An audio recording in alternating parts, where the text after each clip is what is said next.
तो स्वागत है दोस्तों एक बार फिर से आप सभी के आपके अपने प्यारे से YouTube channel FMSC group discussion में। तो दोस्तों जैसा कि पता हुआ आप सभी लोगों को कि यहाँ BPSC शिक्षक भर्ती के साथ साथ जो है वैसे तो BPSC शिक्षक भर्ती का एग्ज़ाम जो है अभी स्थगित कर दिया गया है। बाकी उसका भी एक स्पेशल बैच चलाया जा रहा है जो कि हम लोग के द्वारा चलाया जा रहा है और उसमें आप लोग का जो है बहुत ही अच्छा प्यार और सपोर्ट जो आपको देखने को मिल रहा होगा। तो हम उम्मीद यह करते हैं कि आप सभी लोग जो है उस क्लास को देख लिए होंगे, अगर नहीं देखे होंगे तो उसको जाकर जरूर देख लिया कीजिएगा। और उसके साथ साथ यहाँ जो भी क्लास जो होमवर्क दिया जाता है उसी के माध्यम से रिवीजन कराया जाता है। और एक और खुशी की बात यह है कि यहाँ जो भी लोग तैयारी कर रहे होंगे उन सभी को लोगों को जो है अब अपना स्कोर बूटअप होने को की और अग्रसित हो वैसा देखने को मिल रहा होगा। जैसा कि विदित हो आप सभी लोग को कल क्वेश्चन पूछा गया था। कल क्वेश्चन में था कि लोकसभा में जो है एंग्लो इंडियन जो है किस संविधान संशोधन के तहत उनको हटा दिया गया था। तो इसका सही जवाब 104वां संविधान संशोधन हो जाएगा जो कि 2019 में लागू हुआ, 2019 में किया गया था और इसको 2020 में पूरे जो है 2020 में इसको लागू कर दिया गया था। और इस संविधान संशोधन के तहत ही जो है SC और ST का कार्यकाल 10 सालों के लिए बढ़ा दिया गया था और लोकसभा में और राज्य विधानसभा में जो है एंग्लो इंडियन की सीट को जो है वो हटा दिया गया था। इसका सही जवाब देने वाले जो है वैसे तो बहुत सारे साथी हैं लेकिन 5 साथी का ही रैंक बनता है और उस 5 साथी में बहुत अच्छे साथी आज पहले स्थान पर आए हैं जिनका नाम हम लेना चाहेंगे। पहले स्थान पे शशि चंद्रा जी हैं जो कि मानपुर गया बिहार से ही हैं। दूसरे स्थान पे ऋषि रंगीला जी जो कि समस्तीपुर FMSC ग्रुप डिस्कशन से ही हैं। तीसरे स्थान पे शुभम निषाद जी जो कि छत्तीसगढ़ से आए हैं। चौथे स्थान पे सत्यम कुमार जी हैं जो कि बेगूसराय मंझौल डिस्ट्रिक्ट मंझौल से हैं। और 5वें स्थान पे जो रामू कुमार जी हैं जो कि सारण डिस्ट्रिक्ट से हैं। तो इन सभी लोगों को धन्यवाद देना चाहते हैं कि ये सभी लोग क्यूज के अंत तक बने रहते हैं और वीडियो को पूरा देखते हैं और पूरा देखने के साथ साथ जो है जैसे ही वीडियो खत्म होता है उसका जवाब देने का अथक प्रयास करते हैं। चाहे जवाब कहीं से भी लेके दे लेकिन जवाब देने का प्रयास जो है इन लोगों का सराहनीय प्रयास जो है हम लोग को जो इनके लिए सराहनीय करते हैं।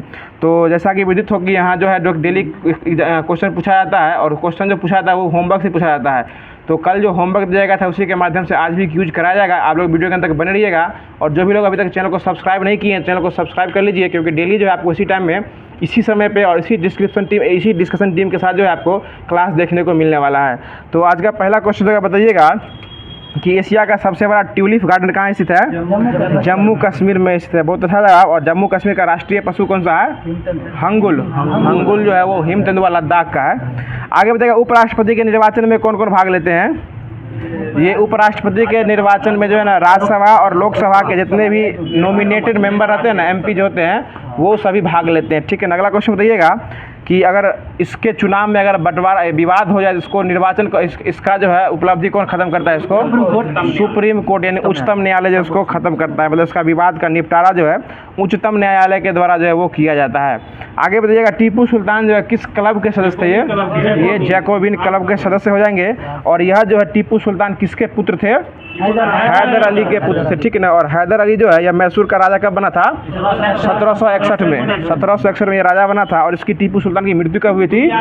1799 में चतुर्थ आंग्ल मैसूर युद्ध में जो है इसकी जो है इसकी मृत्यु हो गई थी। और इसी के तहत इसको खत्म जो है किस संधि के तहत किया गया था?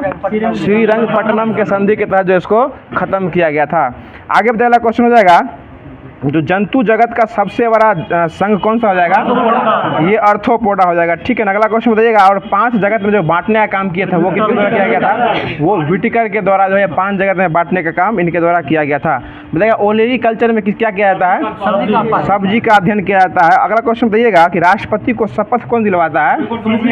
ये मुख्य सुप्रीम कोर्ट के मुख्य न्यायाधीश जो है ये इसको क्या करते हैं? शपथ दिलाते हैं। और शपथ किस अनुच्छेद के तहत दिलाते हैं?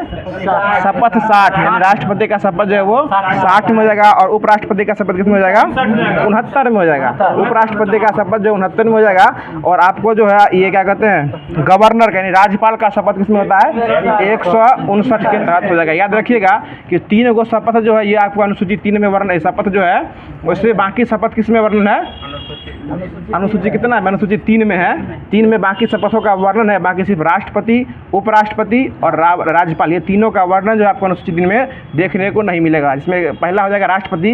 राष्ट्रपति का मतलब जो शपथ दिलाया जाता है किस अनुच्छेद के तहत? 60 के तहत दिया जाता है। और उपराष्ट्रपति को 69 के तहत। और राज्यपाल का शपथ जो होता है वो 159 के तहत दिलाते हैं। और राज्यपाल का शपथ कौन दिलवाते हैं? ये सुप्रीम हाई कोर्ट के मुख्य न्यायाधीश जो है वो दिलवाते हैं। ठीक है ना। अगला क्वेश्चन बताइए जिस राज्य के होंगे बताइएगा मायोपिया के इलाज के लिए कौन सा लेंस काम आता है? ये मायोपिया के लिए जो है अवतल लेंस, मायोपिया को ही जो निकट दृष्टि दोष कहा जाता है और हाइपरमेट्रोपिया को दूरदृष्टि दोष कहा जाता है, ठीक है सुधीर जी। और दूरदृष्टि दोष को निवारण करने के लिए कौन सा लेंस आता है? उत्तल लेंस का उपयोग किया जाता है, ठीक है ना। अगला क्वेश्चन बताइएगा, अबिंदुकता को दूर करने के लिए किस लेंस का? बेलनाकार लेंस। ये बेलनाकार लेंस जो है अबिंदुकता को दूर करने के लिए इस लेंस का उपयोग किया जाता है। अगला क्वेश्चन बताइएगा, लाल कुर्ती, हाँ लाल कुर्ती आंदोलन जो है यह किससे संबंधित है? खान अब्दुल गफ्फार खान संबंधित है। और इनका एक उपनाम था, वो क्या नाम था? वो सीमांत गांधी नाम था, वो खुदाई खिदमतगार लिखे थे और इनका नाम उपनाम हो जाएगा तो वो सीमांत गांधी हो जाएंगे। और यह जो है भारत के विदेशी भारत रत्न पाने वाले पहले जो विदेशी नेता हो जाएंगे, ठीक है ना। 87 में इनको दिया गया था और 90 में इनको नेल्सन मंडेला को दिया गया था, ठीक है ना। अगला क्वेश्चन बताइएगा, पहला कॉमनवेल्थ गेम कहाँ खेला गया था? पहला ये हैमिल्टन कनाडा में 1930 में खेला। 1930 में कॉमनवेल्थ, सुन लीजिए हमारी बातों को सुनने का प्रयास कीजिए। 1930 में पहला जो है कॉमनवेल्थ गेम खेला गया था 1930 में, जो कि हैमिल्टन कनाडा में खेला गया था। और पहला हो जाएगा ना एशियन गेम, ये 1951 में न्यू दिल्ली में खेला गया था, ठीक है ना। और आपको ओलंपिक की बात करेगा तो पहला ओलंपिक खेला गया था एथेंस यूनान में 1896 में और उसे ओलंपिक की स्थापना हुई थी 23 जून 1894 को। और ओलंपिक दिवस कब मनाते हैं? 23 जून को ही मनाया जाता है, ठीक है ना। और प्राचीन ओलंपिक की बात करेगा तो ये 776 BC के, हाँ 776 BC में जाएगा इसकी स्थापना किया गया था प्राचीन ओलंपिक की। अगला क्वेश्चन दीजिएगा, जो भारतीय संविधान में स्वतंत्र न्यायपालिका ये कहाँ से लिया गया है? ये आपको अमेरिका से लिया गया है, ठीक है। और एकल नागरिकता कहाँ से लिया गया है? ये ब्रिटेन के संविधान से लिया गया। और DPSP यानी नीति निर्देशक को ये कहाँ से लिया गया है? यह आपको आयरलैंड से लिया गया है। और संविधान संशोधन की प्रक्रिया दक्षिण अफ्रीका से लिया गया। और मौलिक कर्तव्य कहाँ से लिया गया है? रूस से लिया गया, ठीक है। अगला क्वेश्चन बताइएगा कि उच्च न्यायालय में न्यायाधीशों की नियुक्ति कौन करता है? ये राष्ट्रपति के द्वारा किया जाता है, बहुत अच्छा जवाब। अगला क्वेश्चन बताइएगा, थोवा कला तथा उस्ता कला का संबंध किस राज्य से है? ये राजस्थान के बीकानेर से संबंधित हो जाएगा, ठीक है ना। और बीकानेर की भुजिया जो है कहाँ का प्रसिद्ध है? राजस्थान का ही बीकानेर का भुजिया जो है वो प्रसिद्ध है, जो कि 10 रुपये में देता है वो भुजिया है खाने वाला, भाई बीकानेर का ही बीकाजी भुजिया है। अगला क्वेश्चन देगा, टोमान जो है कहाँ की मुद्रा है? ये ईरान की मुद्रा जो है वो टोमान हो जाएगा। और टका कहाँ की मुद्रा है? बांग्लादेश की टका मुद्रा हो जाएगा। रूबल कहाँ की मुद्रा है? रूस का। रूस की राजधानी कहाँ है? मास्को। रूस की राजधानी मास्को। और रुपया क्या हो जाएगा? रूबल हो जाएगा, ठीक है। अगला क्वेश्चन देगा, मानव शरीर की रासायनिक प्रयोगशाला जो है किसको कहा जाता है? लीवर को कहा जाता है, ठीक है ना। जो कि रासायनिक रूप से जो प्रयोगशाला मानव शरीर के अंदर की बात करके तो क्या हो जाएगा? लीवर हो जाएगा, ठीक ना। अगला क्वेश्चन है, शरीर के सबसे बड़ी ग्रंथि कौन हो जाएगी? यह जो है सिर्फ ग्रंथि की बात करेगा तो यही लीवर हो जाएगा। और अंतःस्रावी ग्रंथि की बात करेगा तो थायराइड ग्रंथि हो जाएगा, ठीक ना। और अंतःस्रावी और बाह्यस्रावी दोनों रहेगा तो हो जाएगा अग्नाशय हो जाएगा, ठीक ना। जिसको मिश्रित ग्रंथि भी कहा जाता है अग्नाशय ग्रंथि को, ठीक है ना सर अमित शाह जी। अगला क्वेश्चन बताइएगा, जो ब्रिक्स के नवीनतम 5 देश जो ऐड हुए हैं, अब कितने देश हो गए हैं ब्रिक्स में? अब 10 हो चुके हैं। इससे पहले कितने थे? 5 गो देश थे। अब टोटल कितने हो चुके हैं? 10 गो हो चुके हैं। और 10 गो में 5 गो जो ऐड हुआ है उसका नाम सुन लीजिएगा, ईरान, इथियोपिया, UAE, सऊदी अरब और आपको मिस्र। ये जो है 5 गो देश जो है नया ऐड हो चुका है। और ब्रिक्स की अब जो ब्रिक्स में जो टोटल जो है 10 देश शामिल हो चुका है। और इसमें शामिल होने से मना कौन कर दिया था? अर्जेंटीना जो है इसमें शामिल होने से मना कर दिया। और ऐसे जो है भारत में क्षेत्रफल की दृष्टि से जो है 8, भारत के बाद किस देश का नंबर आता है? अर्जेंटीना का ही नंबर आता है, बहुत अच्छा जवाब। अगला क्वेश्चन देगा, परमाणु बम के जनक किन्हें कहा जाता है? ये आपको ओपेनहाइमर को कहा जाता है। अणु बम होगा तो ओटोहन, और परमाणु बम हो जाएगा तो ओपेनहाइमर हो जाएंगे। और क्या कहते हैं हाइड्रोजन बम हो जाएंगे तो एडवर्ड टेलर हो जाएंगे, ठीक है ना। हाँ, अगला क्वेश्चन है, भूटिया और लेप्चा जनजाति कहाँ पाई जाती है? ये सिक्किम में पाई गई है, ठीक है। और सागा दावा महोत्सव हाल ही में मनाया गया 2024 में। ये जो है बौद्ध धर्म से संबंधित है, उनको उन्हीं की उपलब्धि के लिए दिया गया है, जो कि कहाँ मनाया गया है? सिक्किम में। और सिक्किम की स्थापना राज्य के रूप में कब हुई थी? 1975 में हुई थी, ठीक है। अगला क्वेश्चन बताइएगा, सिक्किम की राजधानी कहाँ है? गैंगटोक है, गैंगटोक हो जाएगा। बताइए इकाना स्टेडियम का नया नाम क्या हो चुका है? अटल बिहारी वाजपेयी स्टेडियम हो गया है, जो कि अब कहाँ पड़ता है? उत्तर प्रदेश के लखनऊ में ही पड़ता है। बताया ग्लोबल जेंडर गैप इंडेक्स में भारत जारी करने वाला संस्था कौन है? वो WEF, global gender gap index ये WEF जारी करता है। और इसका मुख्यालय कहाँ है? ये आपको WEF का मुख्यालय स्विट्जरलैंड में ही है। और इसकी स्थापना कब हुई थी? 1972 में हुई थी WEF की, ठीक है ना। अगला क्वेश्चन बताइएगा कि रेलवे लाइन का सर्वाधिक विकास जो है किसके काल में हुआ था? लॉर्ड कर्जन के काल में हुआ था, ठीक है। अगला क्वेश्चन बताइएगा, सुनिए, रेलवे लाइन का विकास की बात करेगा तो कर्जन के काल में होगा। और रेलवे का स्थापना जो है ना वो आपको शुरुआत करने वाला लॉर्ड डलहौजी हो जाएगा। अगला क्वेश्चन बताइएगा, जो करंट अफेयर अभी स्टार्ट होने वाला है, जो हाल ही में NROL 146 मिशन के तहत अगली पीढ़ी की अमेरिकी जासूसी उपग्रहों की लॉन्चिंग किसके द्वारा किया गया है? ये स्पेस एक्स कंपनी के द्वारा किया गया। और स्पेस एक्स कहाँ कंपनी है? ये USA की कंपनी जो कि स्पेस एक्स हो जाएगा। ठीक है, अगला क्वेश्चन बताइएगा, जो GSLV F14 से जो छोड़ा गया हाल ही में इनसेट 3DS को, यह एक प्रकार का कैसा उपग्रह है? ये आपका मौसम संबंधी उपग्रह है। ठीक है ना, इसको किससे छोड़ा गया है? GSLV F14 से छोड़ा गया है, जिसका नाम क्या जाएगा? इनसेट 3DS हो जाएगा। ठीक है ना, अगला क्वेश्चन बताइएगा, जो आदित्य एल1 किससे छोड़ा गया है? PSLV C57 से छोड़ा गया है। और एक्सपोसेट को किससे छोड़ा गया है? PSLV C58 से छोड़ा गया है। अगला क्वेश्चन बताएगा, हाल ही में 16वें वित्त आयोग के अध्यक्ष किसे बनाया गया है? अरविंद पनगड़िया हो जाएंगे। और पहले वित्त आयोग के अध्यक्ष कौन थे? KC नियोगी हो जाएंगे। और 15वें क्रम के कौन है अभी? NK सिंह, जिनका पूरा नाम क्या जाएगा? नंद किशोर सिंह हो जाएंगे। ठीक है ना, अगला क्वेश्चन बताइएगा, OPEC की स्थापना कब हुई थी? 1960 में हुई थी, जिसका मुख्यालय कहाँ है? वियना में। और अभी OPEC में जो है कौन सा देश बाहर हो चुका है? अंगोला जो है बाहर हो चुका है। ठीक है ना, अगला क्वेश्चन बताइएगा कि हाल ही में महर्षि वाल्मीकि अंतर्राष्ट्रीय हवाई अड्डा का उद्घाटन जो किया गया, ये कहाँ किया गया है? अयोध्या में किया गया। एक अच्छा क्वेश्चन है कि पैरामिलिट्री फोर्स के लिए जो है ना दस्तावेज साझा करने के लिए कौन सा ऐप लॉन्च किया गया है? ये सैंड्स ऐप लॉन्च किया गया है। पैरा मिलिट्री फोर्स को ही जो अर्धसैनिक बल कहा जाता है, और इसकी सीधी भर्ती जो है SSC-GD के माध्यम से जो है वो देखने को मिलती है। ठीक है ना, और उसके बाद UPSC CAF के तहत भी जो है इसकी भर्ती होती है, UPSC CAF के तहत। अगला क्वेश्चन बताइएगा कि हाल ही में भारतीय राष्ट्रीय अभिलेखागारों ने प्रवासी अभिलेखों का पहला विदेशी डिजिटलीकरण जो है ये किस देश में किया है? ये ओमान में किया है। और ओमान की राजधानी कहाँ है? मस्कट जो है ओमान की राजधानी हो जाएगी। बताइए, इजराइल की राजधानी कहाँ है? जेरूसलम हो जाएगा। UAE की राजधानी कहाँ है? अबू धाबी हो जाएगा। और रूस की राजधानी कहाँ है? मास्को जो है रूस की राजधानी हो जाएगी। अगला क्वेश्चन बताइएगा कि हाल ही में हिम तेंदुआ को किसने अपना राष्ट्रीय प्रतीक घोषित किया है देश के रूप में? वो किर्गिस्तान ये उसको घोषित किया है। अगला क्वेश्चन बताइएगा कि अगला क्वेश्चन है कि हाल ही में दुनिया भर में संयुक्त राष्ट्र शांति सैनिकों का अंतर्राष्ट्रीय दिवस 2024 यह किस तिथि को मनाया गया है? यह आपको 29 मई को जो है शांति सैनिक दिवस मनाया गया है। अगला क्वेश्चन बताइएगा कि 29 मई 1953 को जो है सबसे पहले एवरेस्ट पर चढ़ी थी, उसका नाम क्या था? ये आपको जो है एडवन हिलेरी और तेंजिंग नॉर्वे चढ़ी थी। बहुत अच्छा जवाब। अगला क्वेश्चन बताएगा, हाल ही में मोटे अनाजों के उत्पादन को बढ़ावा देने के लिए रानी दुर्गावती श्री अन्न प्रोत्साहन योजना प्रारंभ करने की घोषणा किस राज्य में किया गया है? ये मध्य प्रदेश में किया गया। और मध्य प्रदेश की स्थापना राज्य के रूप में कब हुई थी? 1956 को हुई थी। बहुत अच्छा जवाब। अगला क्वेश्चन बताएगा, हाल ही में IPS रश्मि शुक्ला जो है कहाँ किस राज्य के महानिदेशक नियुक्त की है? महाराष्ट्र के जो ये नियुक्त हुई है। ठीक है ना, महाराष्ट्र की राजधानी कहाँ है? मुंबई हो जाएगी। और इसकी स्थापना राज्य के रूप में कब हुई थी? 1 मई 1960 को हुई थी। ठीक है, अगला क्वेश्चन बताइएगा, जो हाल ही में शेख हसीना 5वीं बार जो राष्ट्रपति बनी है, प्रधानमंत्री बनी है, वो कहाँ की बनी है? बांग्लादेश की बनी है। और इनके पिता का नाम क्या है? शेख मुजीबुर रहमान, जो कि बंग बंधु के नाम से भी प्रसिद्ध है। ठीक है ना, अगला क्वेश्चन बताइएगा, जो हाल ही में जो सबसे युवा प्रधानमंत्री बने हैं वो किस देश के बने हैं? ये नहीं, वो सुन लीजिए, वो युवा प्रधानमंत्री के साथ जो वो आपको समलैंगिक में युवा हो जाएंगे। और सिर्फ अगर वो युवा प्रधानमंत्री की बात करेगा तो वो आयरलैंड के बने हैं, साइमन हैरिस। हाँ, साइमन हैरिस जो है वो आयरलैंड के बने, जो सबसे युवा बने। और आपको युवा के साथ साथ जो है लगा देगा, क्या लगा देगा? समलैंगिक हो जाएंगे तो वो बने ग्रेवियन अटल, जो कहाँ बने हैं? फ्रांस के बने। और फ्रांस के राष्ट्रपति कौन बने अभी? इमैनुअल मैक्रो, जो कि भारत को कितने नंबर के गणतंत्रता दिवस पर आए थे? 75वें नंबर के गणतंत्रता दिवस में जो मुख्य अतिथि बन के आए थे। और यह जो है गणतंत्रता दिवस में आए थे, इसमें सबसे अच्छा राज्य का पुरस्कार जो किसको दिया गया था?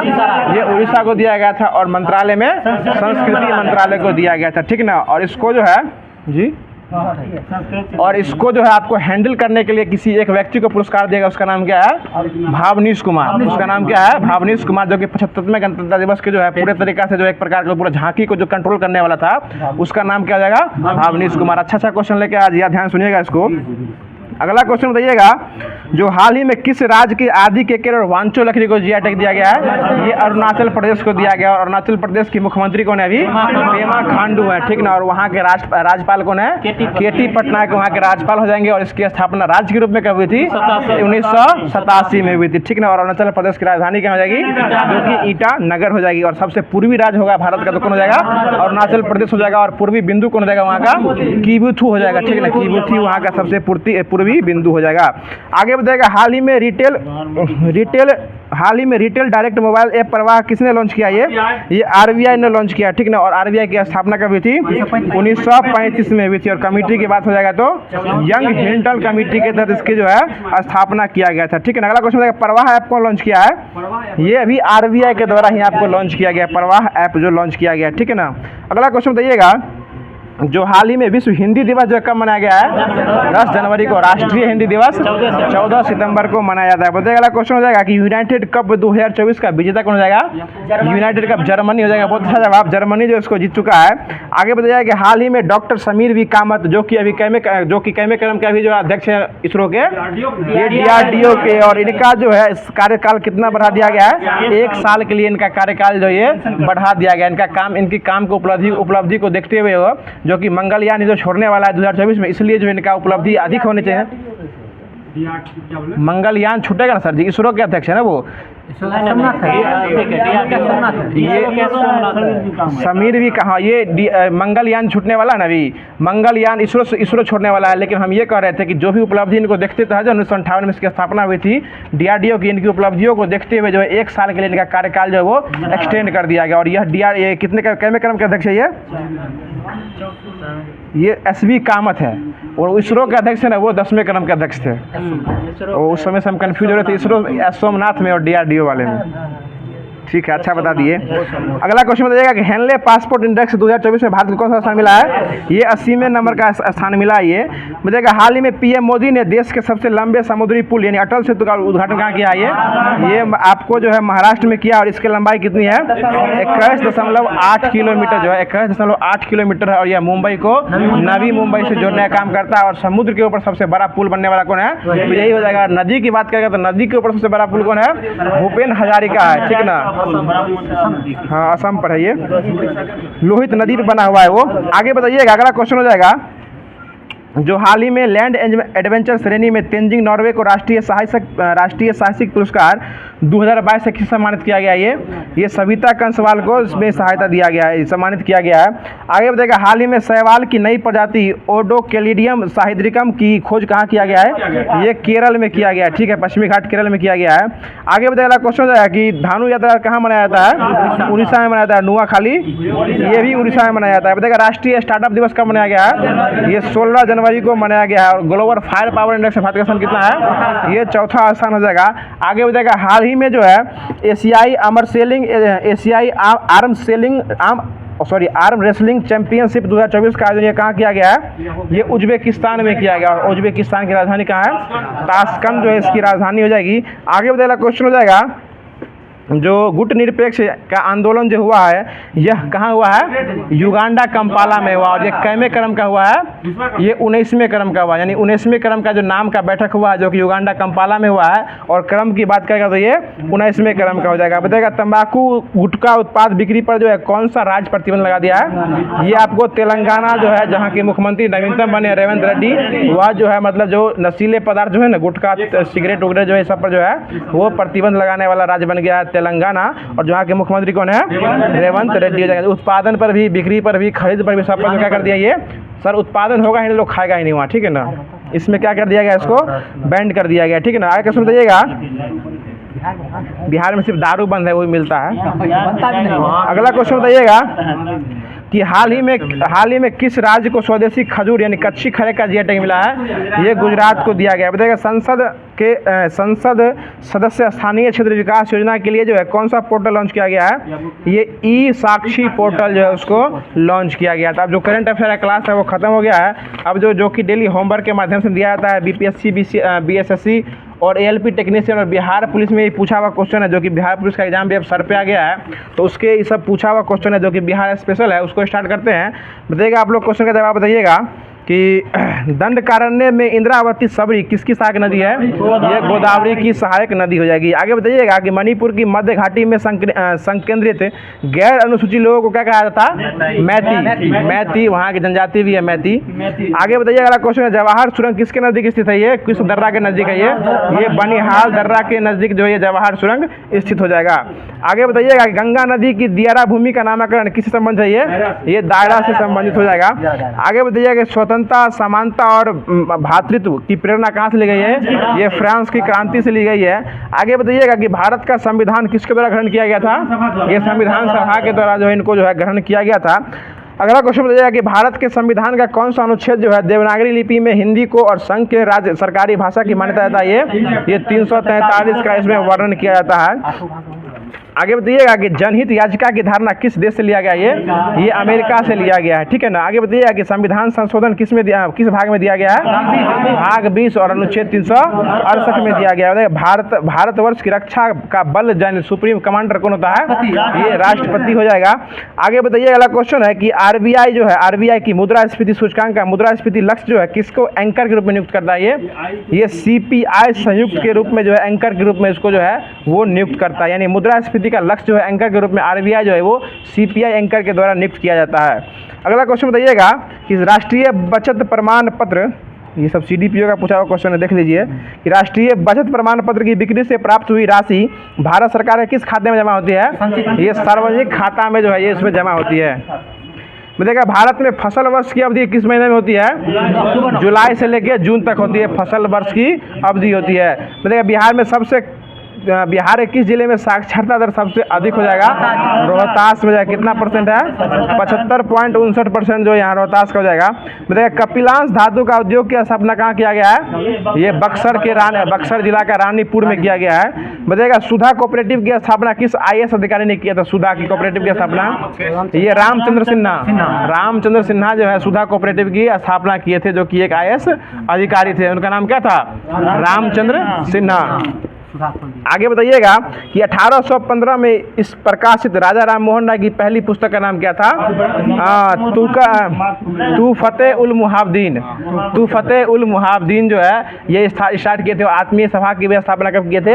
1815 में ही किए थे। आत्मीय सभा की स्थापना पहली बार किए थे। उसके बाद ब्रह्म समाज की स्थापना कब किए थे? 1828 में इसकी स्थापना की थी, ठीक है ना। आगे बताइएगा अगला क्वेश्चन हो जाएगा कि सर सैयद अहमद खां के सबसे कटु आलोचक कौन हो जाएंगे? जमालुद्दीन अफगानी जो है इसके सबसे कटु जो है आलोचक हो जाएंगे। आगे बताइएगा कि किसकी कानूनी समस्या को समाधान के लिए गांधी जी जो है ये दक्षिण अफ्रीका गए थे? गुजरात के थे अब्दुल्ला जी, शेख अब्दुल्ला यानी दादा अब्दुल्ला जो है ये कब गए थे? 1893 में। 1893 में गए थे ये। 1893 में गए थे उनकी वकालत करने के लिए। गांधी जी गए थे, कहाँ गए थे? साउथ अफ्रीका गए थे। बताइए लॉर्ड कर्जन द्वारा किस वर्ष इंडियन यूनिवर्सिटीज एक्ट पारित किया गया था? 1904 में। 5 में सिर्फ बंगाल विभाजन किया गया और 4 में जो है ये आपको इंडियन यूनिवर्सिटीज एक्ट जो है यानी विश्वविद्यालय एक्ट जो है 1904 में पारित किया है। किसके द्वारा? लॉर्ड कर्जन के द्वारा पारित किया गया है। आगे बताइएगा नील दर्पण जो है इसका अंग्रेजी अनुवाद कौन किया था? मधुसूदन दत्त जो है नील दर्पण को इंग्लिश में अनुवाद करने वाले हो जाएंगे। आगे बताइएगा वंदे मातरम को इंग्लिश में अनुवाद कौन किए थे? अरविंद घोष के द्वारा जो है वंदे मातरम को अंग्रेजी माध्यम में अब लिखा उसको ट्रांसलेट किया गया था। आगे बताइएगा कि खान अब्दुल गफ्फार खां के द्वारा जो खुदाई खिदमतगार थी इसको किस अन्य नाम से जाना जाता था? लाल कुर्ती। उसी व रेड शर्ट उसको बोल सकते हैं लाल कुर्ती। और लाल कुर्ती आंदोलन के जनक भी कौन थे? खान अब्दुल गफ्फार खां हो जाएंगे। बार बार आपको गड़बड़ा इसमें क्या बात है? आगे बताइएगा कि बिरसा मुंडा जो है, बिरसा मुंडा के अनुयायी जो है उनको किसका अवतार मानते थे? ये धरती अब्बा के नाम से, यानी धरती के जो पिता एक तरह से कह सकते हैं। बिरसा मुंडा को जनजातीय के लोग जो है धरती के अब्बा के नाम से जो है अवतार मानते थे। आगे बताइएगा बाइकआउट और स्वदेशी आंदोलन के समर्थन में किस स्थान में गोल्डन लीग नामक संस्था स्टार्ट किया गया था? ये देवघर में किया गया था। देवघर में जो है आपको बाइकआउट और स्वदेशी आंदोलन के समर्थक में जो है गोल्डन लीग नामक संस्था की स्थापना की गई थी, देवघर में किया गया था। आगे बताइएगा अगला क्वेश्चन हो जाएगा कि 1928 में बिहार में रविदास सभा का स्थापना कब किया? कौन किए थे? यही जगजीवन राम के द्वारा किया गया था, ठीक ना। 1928 है, 28 है विनोद बाबू। आगे बताइएगा कि यदि नील की खेती करने से छूट चाहते हैं तो नील के किसानों को कौन सा क्षतिपूर्ति देना पड़ता था?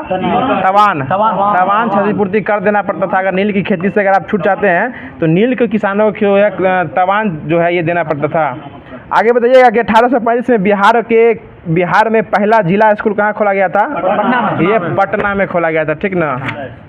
अगला क्वेश्चन बताइएगा राज्य सरकार का कार्यकारी प्रमुख कौन होता है? ये मुख्यमंत्री। कार्यकारी मुख्यमंत्री हो जाएगा और संवैधानिक रूप से जो है ना वो राज्यपाल होता है। आगे बताइएगा कि 2 रुपया और उससे अधिक मूल्य की मुद्रा की नोट की देनदारी किसकी होती है? ये आरबीआई की होती है, ठीक ना, आरबीआई की होती है ये।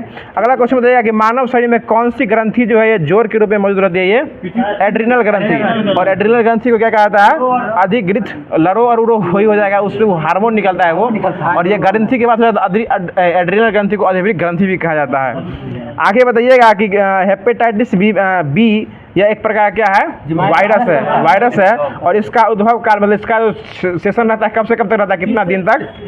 1 महीना से लेकर 6 महीना तक, 30 से लेकर 180 दिन तक इसका जो असर रहता है, ठीक ना, ये हेपेटाइटिस बी से। और इससे कौन सा अंग प्रभावित होता है? यकृत। हेपेटाइटिस बी से जो यकृत जो है वो प्रभावित होता है। आगे बताइएगा, अगला क्वेश्चन हो जाएगा कि उस वैज्ञानिक का नाम क्या था जो कहे थे कि पदार्थ को ऊर्जा में बदल सकते हैं? अल्बर्ट आइंस्टीन के द्वारा बोला गया था कि किसी भी पदार्थ को जो है ऊर्जा में अपडेट कर सकते हैं, ठीक ना। वो इतना खतरनाक थे वो, जो कि वो बोले थे कि हम अपने दिमाग का मात्र 14% यूज किया अभी तक। सोच सकते हैं इतना बड़ा वैज्ञानिक जब 14% यूज किया है तो पूरा दिमाग 100% था। 14% जब उतना यूज करने का उतना बड़ा वैज्ञानिक बन गए, जब वो 100% यूज कर लेते तो क्या होता। अगला क्वेश्चन बताएगा विटामिन सी की कमी से कौन सा रोग होता है? स्कर्विक रोग होता है। बताएगा ऑडियोमीटर जो वो क्या मापता है? ध्वनि की तीव्रता जो है वो ऑडियोमीटर जो है वो मापता है। अगला क्वेश्चन बताएगा भारत सरकार, सुनिए, भारत सरकार द्वारा शुरू किया गया उस आंदोलन का नाम क्या था जो रोहिंग्या शरणार्थी की मदद के लिए चलाया गया था? इंसानियत नाम था उसका, आंदोलन का नाम था इंसानियत। आगे बताइएगा कि मॉन्ट्रियल प्रोटोकॉल किस संबंधित है? ओजोन परत से संबंधित है। इसका बैठक कब किया गया था? 16 सितंबर 1987 को किया गया था। बताएगा भारतीय महात्मा गांधी पर चंपारण सत्याग्रह के लिए कब अभियोग चलाए थे? ये 1917 में स्टार्ट किए थे। बताएगा प्रधोत कहाँ का राजा था? अवंती का। प्रधोत जो है वो अवंती का राजा हो जाएंगे। आगे बताइएगा तंजावुर का बृहदेश्वर मंदिर कौन बनवाए थे? राज प्रथम। किस वंश समय? ये चोल वंश से संबंधित है। और इसकी स्थापना कौन किए थे? विजयालय के द्वारा इसकी स्थापना किया गया था। आगे बताएगा मोरक्को जो है, मोरक्को, यह यात्री जो है किसके काल में आया था? ये इब्न बतूता कहाँ से आया था? मोरक्को से आया था, ठीक ना। और ये इसमें क्या किया था? ये अपना यात्रा वृत्तांत सुनाया था। और इसको किस नाम से जानते हैं? रेहला के नाम जानते हैं। मतलब अगला क्वेश्चन हो जाएगा कि फतेहपुर सीकरी स्थित बुलंद दरवाजा और बुलंद दरवाजा जो है जामा मस्जिद का कौन सा प्रवेश द्वार बनाता है? ये दक्षिणी द्वार का ये प्रवेश द्वार कहलाता है। आगे बताइएगा, अगला क्वेश्चन हो जाएगा कि किस वर्ष में बी डी सावरकर हिंदू महासभा के अध्यक्ष निर्वाचित किए गए थे? 1938 में। और बी डी सावरकर के द्वारा जो है एक स्थापना किया गया था, उसका नाम क्या था? अभिनव भारत। और अभिनव भारत की स्थापना कब किए थे? 1904 में। और अभिनव भारत किसका नाम बदल कर दिए थे? वो मित्र मेला का। आप तो उसमें भी रहते हैं। मित्र मेला का नाम कब बदल दिए थे? 1899 में इसकी स्थापना हुई थी मित्र मेला का। और मित्र मेला का नाम 1904 में बदल के अभिनव भारत कर दिए थे। और इसकी स्थापना करने वाले कौन हो जाएंगे? B D Savarkar. और बी डी सावरकर ही 1857 के विद्रोह को बोले थे कि यह भारत का प्रथम स्वतंत्रता संग्राम है। और इनका पूरा नाम क्या हो जाएगा? विनायक दामोदर सावरकर हो जाएगा, ठीक है। अगला क्वेश्चन देखिए नीचे से, अली गौहर का, इनके लिए क्वेश्चन था ये कि अली गौहर का बिहार अभियान किस वर्ष समाप्त हुआ था? ये 1759 हो जाएगा। अगला क्वेश्चन जाएगा अली वर्दी को किस वर्ष बिहार का डिप्टी गवर्नर नियुक्त किया गया था? ये 1733 में इसको जो है नियुक्त किया गया था। बताइएगा इस वर्ष जो आईपीएल हुआ है, आईपीएल 2024 में कितवें क्रम का हुआ? ये 17वें क्रम का हुआ है। और लोकसभा का चुनाव जो कि खत्म हो गया, ये कितवें क्रम का था? 18वें क्रम का हो जाएगा। और इसका रिजल्ट कब आने वाला है? 4 जून को। 4 जून को कितने प्रत्याशियों के भाग का फैसला जो है हम मतदाताओं द्वारा कर दिया गया है, ठीक ना। अब जो है आपको ये रेलवे सामान्य भर्ती बोर्ड परीक्षा जो कि सीधी छपने वाली क्वेश्चन इसमें दिया रहता है, वन लाइनर के साइंस में इससे बेस्ट बुक जो है आपको वन लाइनर में प्रीवियस ईयर पूछा हुआ, इससे बेस्ट बुक नहीं देखने को मिला अभी तक। क्योंकि इसी बुक से जो है सभी लोग तैयारी करते हैं और उद्देश्य यही है कि हम सभी लोग तैयारी करते हैं, 100% अपना देने का प्रयास कर रहे हैं। और आप लोग जी है कमेंट बॉक्स के माध्यम से अपना प्यार दिखाइए। और वीडियो अगर अच्छा लग रहा होगा और वीडियो को अब तक लाइक नहीं किए तो वीडियो को लाइक कर दीजिए। और चैनल को सब्सक्राइब नहीं किए हैं तो चैनल को सब्सक्राइब करके अन्यत्र साथी में भी भेज दिया कीजिएगा। और आगे क्वेश्चन बताने का प्रयास कीजिएगा कि तत्वों का सबसे पहले वर्गीकरण किसके द्वारा किया गया था? डोबे राइनर के द्वारा किया गया था। और डोबे राइनर जो है यह किस नियम पर किए थे? ये त्रिक नियम पर, यानी 3-3 का पेड़ बना के किए थे, ठीक ना। और न्यूलैंड्स जो किए थे ये इसके बाद किए थे, ये अष्टक नियम पर किए थे, ठीक ना। अगला क्वेश्चन बताइएगा कि तत्वों के वर्गीकरण से संबंधित अष्टक नियम कौन दिए थे? न्यूटन के द्वारा दिया गया था। बताइए किस वैज्ञानिक ने सर्वप्रथम आवर्त सारणी का निर्माण किया था? ये मेंडलीफ के द्वारा। कब किया गया था? 1869 में जो है। और ये किस में परमाणु को सजाए थे? ये तत्व को जो है परमाणु क्रमांक को बढ़ते हुए क्रमों में सजाए थे। आगे द्रव्यमान संख्या हो जाएगा, समझ लीजिए सर उतना। बताइएगा कि मेंडलीफ की आवर्त सारणी में तत्वों का वर्गीकरण क्या हो जाएगा? तत्वों के वर्गीकरण का आधार क्या हो जाएगा? परमाणु भार हो जाएगा।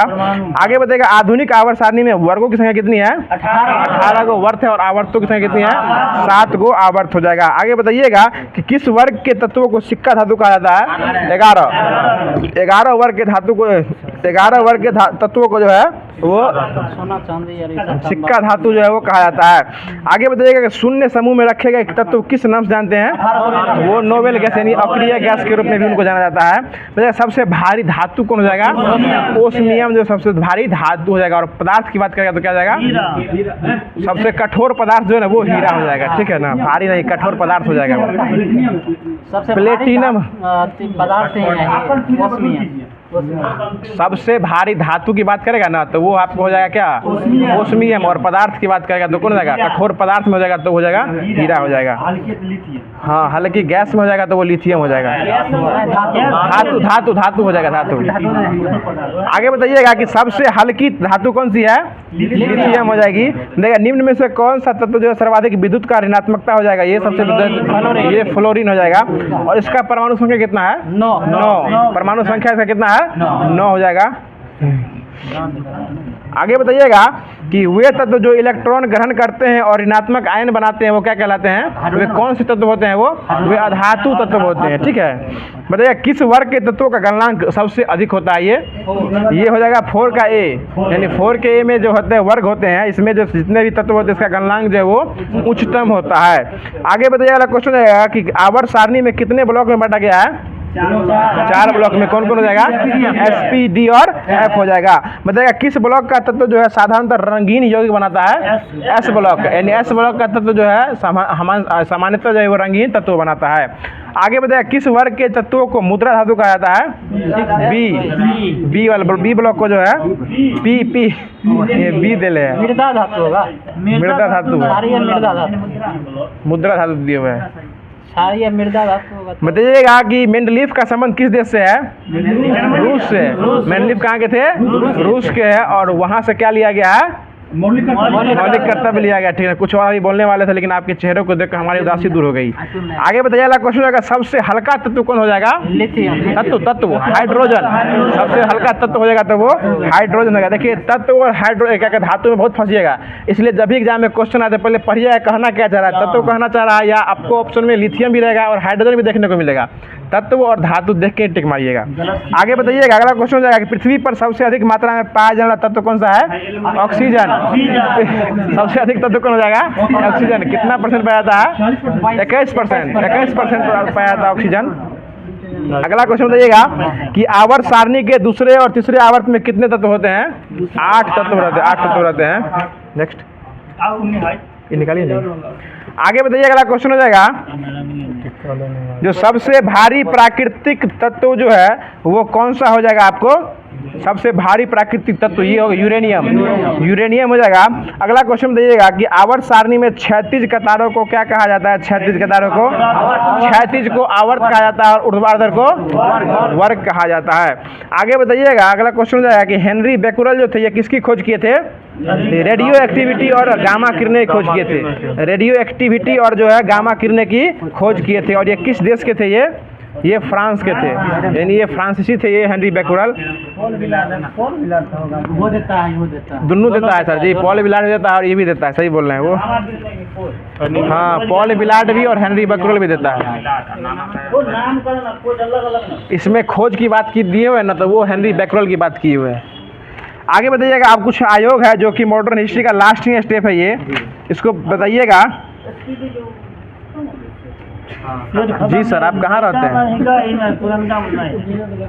आपके आने या न जाने से अगर सेट पर प्रभाव पड़े तो वो कुछ और बात है, और आपकी चाहत हमारे प्रति है ये तो कुछ और ही बात है। अगला क्वेश्चन बताइएगा कि ये कलकत्ता में जो आया था सेंट्रल आयोग, ये कब आया था? 1917 में आया था, ठीक ना, सेंट्रल आयोग। और 17 में आया था। इस समय वाइसराय कौन थे? ये चेम्सफोर्ड, ये जो है चेम्सफोर्ड हो जाएंगे। आगे बताइएगा, क्वेश्चन बताइएगा, जो बटलर समिति जो आई थी, बटलर समिति यह जो आई थी 1927 में आई थी। हम सेशन बता रहे हैं, आप वाइसराय बताने का प्रयास कीजिएगा। यह उस समय कौन थे? ये इरविन हो जाएंगे, ठीक है ना। अगला क्वेश्चन बताइएगा कि साइमन कमीशन के समय वाइसराय कौन थे? ये इरविन हो जाएंगे। और लिथिगो आयोग जो आया था 1928 में, इस समय वाइसराय कौन थे? इस समय भी वाइसराय इरविन हो जाएंगे। और बताइएगा हिटले आयोग जो आया था 1928 में, इस समय भी कौन थे? इरविन। और लिंडसे आयोग आया था, ये 1929 में आया था, इस समय वाइसराय कौन हो जाएंगे? यानी 26 से लेकर 31 तक जितना भी काम हुआ समय कौन हो जाएंगे? इरविन की चर्चा हो जाएगी। आगे बताइएगा कि कैबिनेट आयोग जो आया था 1946 में, इस समय वाइसराय कौन हो जाएंगे? बेवेल। ये 45-46 तक रहे थे, बेवेल रहे थे। और 47 में कौन आ गए थे? माउंटबेटन 47 में आ गए थे। आगे बताइएगा सर्जेंट आयोग जो आया था 1944 में, जिसकी अध्यक्षता सर जॉन सर्जेंट के द्वारा किया गया था, इस समय वाइसराय कौन थे? 44 में कौन थे? ये आपको बेवेल ही हो जाएंगे। आगे बताइएगा, अगला क्वेश्चन जाएगा कि गुरुदेव की उपाधि करता कौन थे? रविन्द्रनाथ टैगोर। और देने वाले कौन थे? महात्मा गांधी के द्वारा दिया गया था। और महात्मा गांधी को महात्मा कौन बोले थे? रविन्द्रनाथ। गुरुदेव ने रविन्द्रनाथ टैगोर के द्वारा ही बोला गया था। यूं ही आगे बैठ के आवाज दीजिएगा तो अच्छा लगेगा। अगला क्वेश्चन बताइएगा, नेताजी कौन बोले थे? हिटलर के द्वारा बोला गया था। और ये इनका किनका नाम नेताजी पड़ा था? ये सुभाष चंद्र बोस का इनका नाम जो नेताजी पड़ा था। आगे बताइएगा, सरदार की उपाधि किसको पड़ा था? वल्लभ भाई पटेल को पड़ा था। और ये आपको बारदोली की महिलाओं के द्वारा दिया गया था। और गांधी जी जो इनको देने वाले बोले थे कि वो आप सभी लोग क्या बोल रही है? सरदार बोल रही है। आगे बताइएगा, देश नायक की उपाधि किसको दिया गया था? सुभाष चंद्र बोस। देश नायक सुभाष चंद्र बोस को दिया गया था, ठीक है ना। अगला क्वेश्चन बताइएगा कि कायदे आजम की उपाधि किसको दिया गया था? मोहम्मद अली जिन्ना को। और शहीद आजम भगत सिंह को दिया गया था। बताइएगा, विवेकानंद को विवेकानंद की उपाधि, स्वामी की उपाधि कौन दिए थे? राजा खेत्री, महाराजा खेत्री के द्वारा दिया गया था। और आपको ये बता दीजिए कि राजा राम मोहन राय को राजा की उपाधि अकबर द्वितीय के द्वारा दिया गया था, ठीक है ना। आगे बताइए, अगला क्वेश्चन हो जाएगा, जो देश रत्न यानी कि अजात शत्रु भी बोले थे, किसको बोला गया था? राजेंद्र प्रसाद को बोला गया था। और बोलने वाले कौन देंगे? महात्मा गांधी बोले थे। कौन गांधी? महात्मा गांधी बोले थे। आगे बताएगा, तराइन का प्रथम युद्ध जो है कब हुआ था? 1191 में तराइन का प्रथम युद्ध हुआ था। उनको थोड़ा आगे लाने का प्रयास कीजिए ना, वो लेट रहे हैं उधर। आगे बताइएगा, अगला क्वेश्चन देगा कि तराइन का द्वितीय युद्ध कब हुआ था? 1192 में। और तराइन का जो है ये ये 1194 में हुआ था, चंदावर का युद्ध हुआ था, ठीक है ना। इसमें चंदावर के युद्ध में किसको हराया था? जयचंद को हराया था। कौन हराया था? मोहम्मद गौरी। जो जयचंद जो है 1191-92 में जो क्या किया था? गद्दारी किया था पृथ्वीराज चौहान के साथ। तो मोहम्मद गौरी को साथ दिया था। उसको चंदावर के युद्ध में मोहम्मद गौरी उसको क्या किया? उसको अच्छे से एक चरण ले लिया। आगे बताइए, अगला क्वेश्चन, खानवा युद्ध कब हुआ था? 1527 में हुआ था। और ये आप बताइएगा, घाघरा युद्ध कब हुआ था? 1500। ये खानवा घाघरा ये सब किससे संबंधित है? ये बाबर से संबंधित है। कन्नौज युद्ध कब हुआ था? 1540। और चौसा युद्ध कब हुआ था? चौसा के युद्ध को जो चौसा का युद्ध को बिलग्राम का युद्ध कहा जाता है, जो कब हुआ था? 1539 में हुआ था, जो कि शेरशाह चौसे को कहते हैं। कन्नौज को ही बिलग्राम का युद्ध कहा था, ठीक है, जो कि 1540 में हुआ था। और शेरशाह को हुमायूं जो क्या किया था? हरा दिया था। बताइएगा, पानीपत की दूसरी लड़ाई कब हुई थी? हाँ हो तो वही ना बोले हैं। अरे हुमायूं हारा, शेरशाह जीता। आगे बताइएगा, हल्दी घाटी का युद्ध कब हुआ था? 1576 में। बताइएगा, इसमें किसको कौन हराया था? अकबर ने हराया था। किसको? महाराणा प्रताप को हराया था। बताइएगा, पलासी का युद्ध कब हुआ था? 1757 में। और इसमें किसको कौन हराया था? सिराजुद्दौला को अंग्रेज ने हरा दिया था। बताइएगा, पानीपत का तीसरा युद्ध कब हुआ था? 1761 में हुआ था। और इसमें अहमद शाह अब्दाली ने मराठों को हरा दिया था। बताइएगा, बक्सर का युद्ध कब हुआ था? 1764। और इसमें अंग्रेज किसको हरा दिया था? मीर कासिम को हरा दिया था, ठीक ना। बताइए, रुहेला का युद्ध कब हुआ था? 1774। ठीक, इसके 10 साल के बाद 1764 के 10 साल के बाद रुहेला का युद्ध हुआ था, 1774 में हुआ था। बताइए, खुर्दा का युद्ध कब हुआ था? 1795 में हुआ था। और प्रथम स्वतंत्रता संग्राम ये कब हुआ था? 1857 में हुआ था। और भारत चीन युद्ध कब हुआ था? 1962 में हुआ था। और भारत पाकिस्तान युद्ध 1965 में हुआ था। और द्वितीय भारत पाकिस्तान युद्ध 1971 में हुआ था और तृतीय कब हुआ था? 1999 में, जिसको कारगिल का युद्ध के भी नाम से जो है जानते हैं। अगला क्वेश्चन देगा, हर्यक वंश के संस्थापक कौन थे? बिंबिसार बने थे और यह अपनी राजधानी कहाँ बनाए थे? पाटलिपुत्र, राजगिरी राजधानी बनाए थे। आगे बताइएगा, मौर्य वंश की राजधानी वो पाटलिपुत्र बना था। बताइएगा, शिशुनाग वंश की स्थापना कौन किए थे? शिशुनाग ही किए थे। और नंद वंश की स्थापना कौन किए थे? महापद्म नंद किए थे। बताइएगा, मौर्य वंश की स्थापना कौन किए थे? चंद्रगुप्त मौर्य के द्वारा किया गया था। और शुंग वंश की स्थापना पुष्यमित्र शुंग के द्वारा बोला गया था। ठीक ना, यूं ही मूछों पर हाथ फेरने से रिजल्ट होता, सब लोग मूछे पे हाथ फेरा करते। ठीक ना। आगे बताइएगा कि हुन वंश के स्थापक कौन किए थे? तोरमन जो है हुन वंश की स्थापना किए थे। आगे बताइएगा कि चोल वंश की स्थापना कौन किए थे? विद्यालय जो है वो चोल वंश की स्थापना किए थे। ठीक है। अगला क्वेश्चन बताइएगा, जो पांड्य वंश की स्थापना कौन किए थे? नोडियोन जो है पांड्य वंश की स्थापना किए थे। बताइएगा, बकाटक वंश की स्थापना विंध्य शक्ति किए थे। और कुषाण वंश की स्थापना कुजल कटफिसस जो है, क से कुजुल, क से कटफिसस, क से कुषाण, तीनों क है। ठीक है ना। आगे बताइएगा, क्वेश्चन बताइएगा, जो कुषाण वंश की राजधानी कहाँ बनाया गया था? पुरुषपुर बनाया गया था। ठीक है। आगे बताइएगा, कन्नौज वंश की स्थापना कौन किए थे? वासुदेव जो है वो कन्नौज वंश की स्थापना किए थे। अगला क्वेश्चन बताइएगा, गुप्त वंश की स्थापना कौन किए थे? श्री गुप्त के द्वारा जो है गुप्त वंश की स्थापना किया गया था। बताइएगा, बांडीवास कब हुआ था? 1760 में। और इससे पहले एक साल पहले कौन सा युद्ध हुआ था? वेदरा का युद्ध हुआ था। वेदरा के युद्ध में किसको कौन हराया था? अंग्रेज हरा दिया था डच को। सॉरी, अंग्रेज को जो है अंग्रेज हरा दिया, किसको? डच को हरा दिया 1759 के वेदरा के युद्ध में। और 1760 में हुआ था किसका युद्ध? बांडीवास का युद्ध। इसमें अंग्रेज हरा दिया, फिर किसको? फ्रांस को हरा दिया था अंग्रेज। इसमें निकालिए तब तक। ओहो, आलम यहाँ तक पहुँच गया है ना। अब जो है आपको तापमान की चर्चा करते हैं कि ये भी बहुत ही हॉट टॉपिक है। और अभी वैसे बहुत ही तापमान अवश्य भी हॉट है ही है। कल आपको क्लास देखने में कुछ परेशानी हुई होगी, क्योंकि सबका कारण जो है तापमान ही है। कुछ बातें हमसे भी कर लिया कीजिए। आगे बताइएगा, क्वेश्चन बताइएगा, जो विषुवत रेखा महासागरीय पर तापमान कितना डिग्री सेल्सियस अधिक होता है? ये 27 डिग्री। यानी विषुवत रेखीय महासागरों पर तापमान जो है वो 27 डिग्री सेल्सियस से अधिक हो जाएगा। अगला क्वेश्चन बताइएगा कि वह कल्पित रेखा क्या कहलाती है जो समान तापमान वाले स्थानों को मिलाती है? समताप। ताप को मिलाएगी तो कौन सी रेखा हो जाएगी? समताप हो जाएगी। अगला क्वेश्चन बताइएगा, जो संसार के अधिकांश क्षेत्रों के लिए जो है किस महीने में अधिकतम तापमान पाया जाता है? ये अधिकतम की बात करें सर, ये हो जाएगा जुलाई हो जाएगा। और न्यूनतम की बात करेगा तो जनवरी हो जाएगा। ठीक है ना। अगला क्वेश्चन बताइएगा कि ये इसलिए होता है क्योंकि जो है ना, यह जो आपको यही कारण है कि जनवरी और जुलाई में होता है, क्योंकि तापमान विश्लेषण के लिए बहुधा इन्हीं 2 महीनों को चुना गया है। कुछ अजीब लिखा हुआ है इसमें। आगे बताइएगा कि अधिकतम और न्यूनतम तापमान के अंतर को क्या कहते हैं? तापांतर कहा जाता है। और अधिकतम तापमान किस महीने में होता है? जुलाई महीने में होता है। और न्यूनतम तापमान जनवरी के महीने में। अभी मई चल रहा है ना, मई चल रहा है, जून जुलाई बचले है 2 महीना। बताइएगा, क्वेश्चन बताइएगा, सुन लीजिए कि किस स्थान पर किसी एक ही दिन में अधिकतम और न्यूनतम तापमान का अंतर जो है वहाँ का दैनिक तापांतर कहते हैं। और ताप में आए हुए इस अंतर को क्या कहते हैं? ताप परिसर कहते हैं। तापों के अंतर को तापांतर कहते हैं और इसके रेंज को क्या कहते हैं? इसके ताप परिसर कहा जाता है। आगे बताइए, अगला क्वेश्चन हो जाएगा कि विश्व में सबसे अधिक वार्षिक तापांतर जो है वो कहाँ है? ये बर्खोसियान में है, जो कि 65 डिग्री सेल्सियस में, जो कि साइबेरिया में स्थित है। इसका नाम हो जाएगा बर्खोयांश। आगे बताइएगा, क्वेश्चन हो जाएगा, जो सामान्य दशाओं में समुद्र तल पर वायुमंडलीय वायु दाब जो है पारे के कितना सेंटीमीटर से कितना इंच सेंटीमीटर के बीच स्थित होता है? ये 76 से 760 मिलीमीटर तक होता है। ठीक है ना। 76 सेंटीमीटर से लेके 760 मिलीमीटर है। क्या दिक्कत है? सबसे ठंडा जगह सर, सबसे अधिक वार्षिक तापांतर की बात की है। ठीक है ना। ये सबसे अधिक तापांतर उसी को कहते हैं जो 2 तापों के बीच का अंतर होता है। गर्मी और ठंडी के बीच का अंतर को तापांतर ही कहा जाता है। अगला क्वेश्चन बताइएगा कि सुनिएगा, वायु दाब को किसमें मापते हैं? बैरोमीटर में मापा जाता है। आगे बताइएगा, जो वायुमंडलीय दाब के मौसम की पूर्वानुमान के लिए एक सूचक बनाया गया है, इसको क्या कहते हैं? बैरोमीटर कहा जाता है। और बताइएगा, एक वायुमंडलीय दाब को क्या कहते हैं? एक बार कहा जाता है। और एक बार में जो है कितना न्यूटन मीटर स्क्वायर होता है?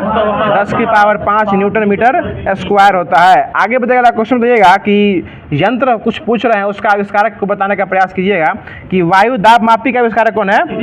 ईट और शेली हो जाएंगे। बताइएगा, निद्रव वायु दाब मापी के लुईस विडाई हो जाएंगे, और थर्मामीटर के कौन हो जाएंगे, एंडर सेल्सियस हो जाएंगे, और केसर आर्द्र मापी के डी सॉस्पर हो जाएंगे।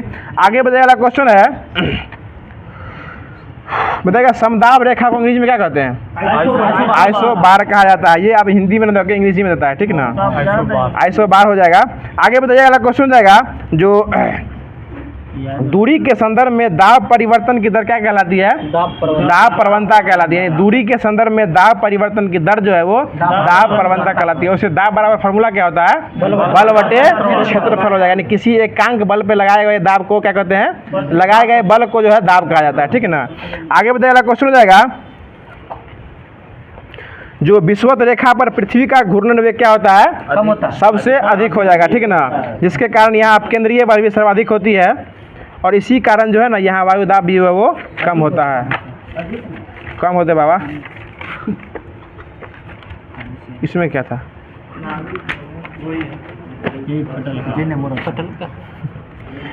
बताइएगा कि अमेरिकी राष्ट्रपति जो भारतीय संसद में बोले थे, ये सबसे पहले जो थे ये डी आइजनहॉवर यह कब बोले थे, 1959 में बोले थे। जिमी कार्टर कब आए थे, 1978 में बोले थे। और बिल क्लिंटन, ये बहुत चर्चित थे, ये 2000 में है, नेट 2000 में है। और इसके बाद आए थे बराक ओबामा, 2010 में आए थे, और ये बोले थे ना, बोलबे करेंगे कि आगे बताइएगा,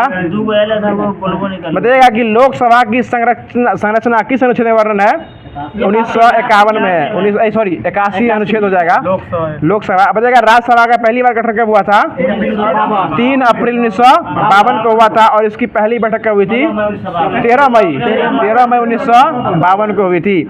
आगे बताइएगा, क्वेश्चन है कि लोकसभा अपनी पहली बैठक के पश्चात यथाशीघ्र अपने 2 सदस्यों को अध्यक्ष और उपाध्यक्ष के रूप में चुनता है। इसका वर्णन किस अनुच्छेद में है, 93 अनुच्छेद में। यानी जो पहला अध्यक्ष चुनेगा, दूसरा उपाध्यक्ष चुनेगा, इसका वर्णन 93 में किया गया है। आगे बताइएगा कि मूल संविधान में लोकसभा की सदस्य संख्या का वर्णन कितना था, वो 500 था। मूल संविधान में था लोकसभा के सीटों का वर्णन कितना था, 500 हो जाएगा, ठीक ना। 550 अभी 550 हो जाएगा, अधिक से अधिक।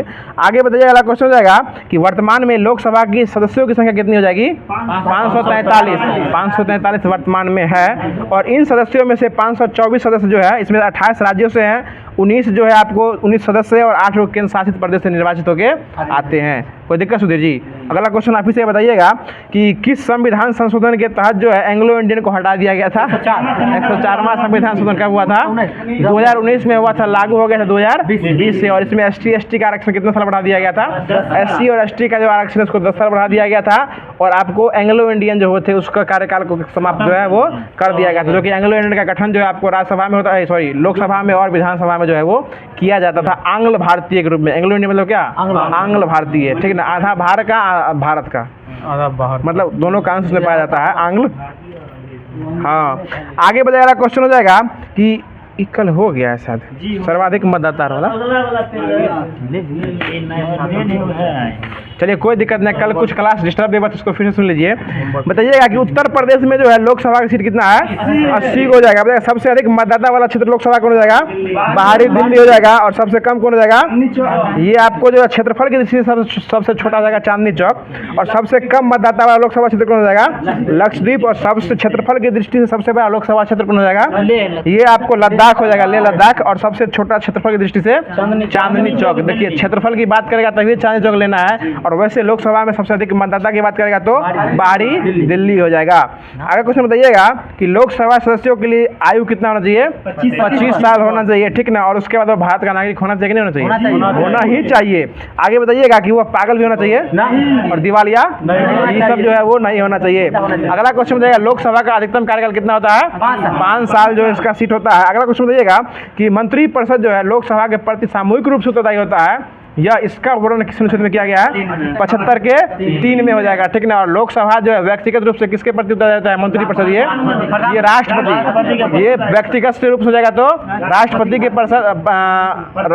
प्रति हो जाएगा। और सामूहिक रूप से हो जाएगा तो वो प्रधानमंत्री यानी लोकसभा के प्रति उत्तरदायी हो जाएगा। अगला क्वेश्चन बताइएगा विनोद जी, आपसे क्वेश्चन है कि सामयिक में प्रधानमंत्री व्यक्तिगत राष्ट्रपति। बताइएगा लोकसभा और राज्यसभा का अधिवेशन जो है ये किसके द्वारा बुलाया जाता है?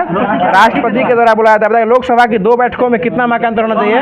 6 महीना का जो है वो अंतर होना चाहिए। बताइएगा क्वेश्चन हो जाएगा, जो क्वेश्चन सुन लीजिए कि जब तक संसद विधि द्वारा अन्यथा उपबंध न करे तब तक संसद के प्रत्येक सदन का अधिवेशन जो है गठित करने के लिए यानी घनपूर्ति सदनों की संख्या जो है वह सदस्य का 1/10 यानी लोकसभा में कोरम की संख्या 1/10 होना चाहिए।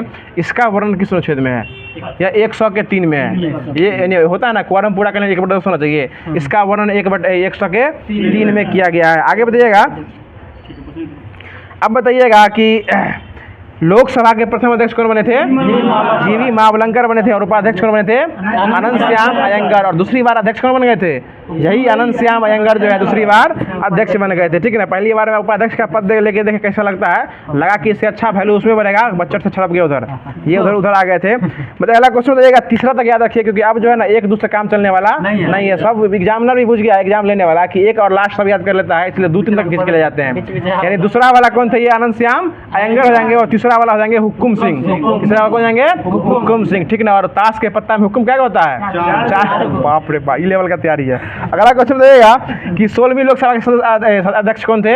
सुमित्रा महाजन। सुमित्रा महाजन। 17वीं क्रम में कौन थे? ओम बिरला हो जाएंगे। ठीक है ना, अगला क्वेश्चन बताइएगा, जो न्यूनतम जो है 55 सांसद वाला दल ही लोकसभा में क्या दल होने का दावा कर सकता है? यानी न्यूनतम यानी विपक्षी दल होने के लिए उसके पास कितना सांसद होना चाहिए? यानी 55 को अगर सांसद नहीं है आपके पास तो आप जो विपक्षी दल का नेता नहीं हो सकते हैं। ठीक है, अगला क्वेश्चन बताइएगा, क्या हुआ? हाँ वही हुआ 550 में 10 भाग दे दीजिए। अगला क्वेश्चन बताइएगा कि लोकसभा जो है संयुक्त रूप से बैठक बुलाता है, मंत्री क्या कहते हैं? राष्ट्रपति जो संयुक्त रूप से बैठक बुलाता है लोकसभा और राज्यसभा का, इसका वर्णन किस अनुच्छेद में किया गया है? 108 में किया गया है। आगे 8 में बुलाया गया और अध्यक्षता जो करेंगे ना वो लोकसभा अध्यक्ष, वो 118 के 3 में वर्णन किया गया है।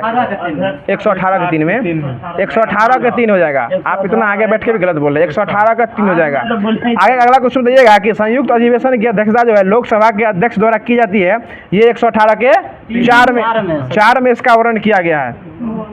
सुन लीजिए, राष्ट्रपति राज्यसभा के सभापति और लोकसभा के अध्यक्ष से परामर्श करने के पश्चात जो है दोनों सदनों की संयुक्त बैठक में संबोधित करेंगे। यह वर्णन 118 के 3 में है। और संयुक्त रूप से अधिवेशन की अध्यक्षता जो है लोकसभा के अध्यक्ष करेंगे, 118 के 4 में हो जाएगा। कोई दिक्कत विनोद जी आप? अगला क्वेश्चन बताइएगा कि संसद में लंबित विधेयक सदनों के सत्रावसान करने के कारण व्यापकता की व्यापक यानी समाप्त नहीं होता है, इसका वर्णन 107 के 3 में किया गया है। आगे बताइएगा कि लोकसभा में एक दिन में कितने तारांकित प्रश्न पूछ सकते हैं? 20 को क्वेश्चन जो है वो पूछ सकते हैं। सब लोग इसका जवाब अच्छा दे दिए ना। अगला क्वेश्चन बताइएगा लोकसभा का जो अध्यक्ष और उपाध्यक्ष का नियुक्ति करता है यह किस अनुच्छेद में है? 93 में। तुरंत ने बोल चुके हैं, 93 में इसका वर्णन किया गया है। अगला क्वेश्चन बताइएगा 100वां संविधान संशोधन किस संबंध है? भूमि हस्तांतरण से भारत और बांग्लादेश के बीच हो जाएगा। 2015 में हुआ था। कौन है? आगे बताइएगा आप जो है CRT बेस्ट जो है आपको वनस्पति विज्ञान यानी जो कि बोटनी जो स्टार्ट हो रहा है ये देखने को मिलेगा। अभी बताइएगा कि फसलों का अध्ययन क्या कहलाता है? एग्रोनॉमी कहलाता है। उसको हिंदी में क्या कहते हैं? फसल विज्ञान, सस्य विज्ञान, सस्य विज्ञान हो जाएगा। घासों का अध्ययन क्या कहलाता है? एग्रोलॉजी हो जाएगा। बताइएगा फूलों का अध्ययन एंथोलॉजी। खेती हो जाएगा तो कल्चर और अध्ययन हो जाएगा तो लॉजी। इतना याद रखिएगा, खेती में कल्चर, अध्ययन में लॉजी लगेगा। ठीक है ना, यही लॉज है। आगे बताइएगा फूलों का अध्ययन क्या हो जाएगा? तुरंत नहीं बोले, एंथोलॉजी हो जाएगा। बताइएगा ब्रायोफाइटा का अध्ययन, ये ब्रायोलॉजी। ठीक है ना। आगे बताइएगा कि पौधों की उत्तकों का अध्ययन हिस्टोलॉजी, इसको औत्तिकी भी कहा जाता है। बताइएगा कवक विज्ञान का अध्ययन माइकोलॉजी और हिंदी में क्या कहते हैं? कवक विज्ञान कहते हैं उसको। बताइएगा स्वच्छ झीलों का अध्ययन लिम्नोलॉजी हो जाएगा। बताइएगा मौसम विज्ञान का अध्ययन मेट्रियोलॉजी। आगे बताइएगा फलों का अध्ययन पोमोलॉजी। बार बता रहे ना, कल्चर में खेती हो जाएगा और लॉजी में अध्ययन हो जाएगा तो लॉजी हो जाएगा। आगे बताइएगा सवालों का अध्ययन हाइकोलॉजी हो जाएगा। बताइएगा फाइकोलॉजी का स्पेलिंग बताइएगा PHYCOLOGY। ठीक ना, उसको साइकोलॉजी ना फाइकोलॉजी, उसमें P साइलेंट रहता है इसलिए पूछ लिए। आगे बताइएगा कि बीजों का अध्ययन स्पर्मोलॉजी, स्पर्मोलॉजी, स्पर्म से बीज का निर्माण होता है, इसलिए स्पर्मोलॉजी हो जाएगा। आगे बताइएगा कि पौधे के वर्गीकरण का अध्ययन वर्गीकी हो जाएगा, जिसको टेक्सोनोमी भी जो है वो कहा जाता है। ठीक है सर जी, है वर्गीकी बोले, आकार की नहीं बोले हम। आगे बताएगा विषाणुओं का अध्ययन वायरोलॉजी, और इसको हिंदी में विषाणु विज्ञान भी कहा जाता है। आगे बताइएगा, अगला क्वेश्चन हो जाएगा, जो ऐसे फूल जो फूल या बीज रहित होते हैं उसको अपुष्पीय पौधे कहा जाता है। हाँ जी, क्या कहा था, बोल हिंदी है, अपुष्पीय पौधे कहा जाता है। आगे बताइएगा, अगला क्वेश्चन हो जाएगा, जो शैवाल में खाद्य पदार्थ जो है किस रूप में जमा होते हैं? ये स्टार्च के रूप में जमा होते हैं, ठीक है ना। बताइएगा कि शैवाल का शरीर जो है, शैवाल का शरीर यह जो है तना और पत्तियों में विभक्त होता है? नहीं होता है, ठीक है ना, ये वैसा ही रहता है। आगे बताइएगा, क्वेश्चन जाएगा कि कवकों का अध्ययन क्या कहलाता है? माइकोलॉजी हो जाएगा। इसका स्पेलिंग बताइएगा। MYCOLOGY हो जाएगा। बताइए कवक में संचित भोज्य पदार्थ जो है किस रूप में जमा रहते हैं? ग्लाइकोजन और वसा के रूप में जो वो संचित रहते हैं। आगे बताइएगा बैक्टीरिया का अध्ययन क्या कहलाता है? बैक्टीरियोलॉजी हो जाएगा। बताइए कुछ जीवाणु जो एक प्रकार क्या होते हैं? काइटिन भी होते हैं। कुछ जीवाणु एक प्रकार का काइटिन भी हो जाएंगे। आगे बताइएगा कि अत्यंत सूक्ष्म सरल तथा इलेक्ट्रॉन को जो है ये वायरस को किससे देखते हैं? ये माइक्रोस्कोप से जो वो देखने का काम किया करते हैं। आगे बताइएगा कि वायरस जो है वो जीवित या मृत्यु दोनों रूप में पाया जाता है कि नहीं पाया जाते हैं? ये वायरस जो जीवित भी रहते हैं और मृत जो है वो दोनों रहते हैं। अगला क्वेश्चन बताइएगा जी, सजीव और निर्जीव के बीच की कड़ी हो जाएगी। अगला क्वेश्चन बताइए कवक जो है अपना भोजन खुद तैयार करते हैं ना?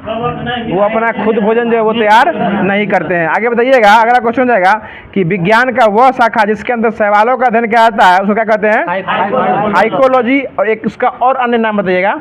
एल्गोलॉजी हो जाएगा। एल्गोलॉजी या फिर हाइकोलॉजी, कहीं कहीं हाइकोलॉजी ना मिल के जो है आपको एल्गोलॉजी भी देखने को मिल सकता है। हाँ, ठीक बोले विनोद बाबा। अब जो है जो कि अब प्रमुख राष्ट्रीय सम्मेलन जो कि 2023-24 का, और ये बिहार पुलिस और बिहार दरोगा में जो है इसमें कुछ इस कदर क्वेश्चन उठाता है ना जिसका लेवल आपको हवा तक नहीं लगने देता है। क्वेश्चन ये आपको 24-25 से 23-24 होना पूछ के उसका क्रम संख्या पूछ लिया था पिछला बार दरोगा में। तो बताइएगा कि रायसीना डायलॉग जो हुआ है 2024 में, ये कहाँ हुआ है? नई दिल्ली में हुआ। और क्रम की चर्चा करेगा तो ये 9वें क्रम का हुआ है। 9वां रायसीना डायलॉग कार्यक्रम कब हुआ है, कहाँ हुआ? ये नई दिल्ली में हुआ। और कब हुआ है? तो ये 2024 में हुआ है। इसका उद्घाटन करने वाले कौन हो जाएंगे? ये मोदी भाई नहीं, मोदी जी हो जाएंगे। ठीक है, अगला क्वेश्चन बताइएगा कि विश्व पुस्तक मेला जो हुआ है इसका आयोजन कब हुआ? ये 2024 में हुआ है। और इसका भी आयोजन कहाँ हुआ है? प्रगति मैदान नई दिल्ली में हुआ है। इसका उद्घाटन कौन किया है शिक्षा वाला का?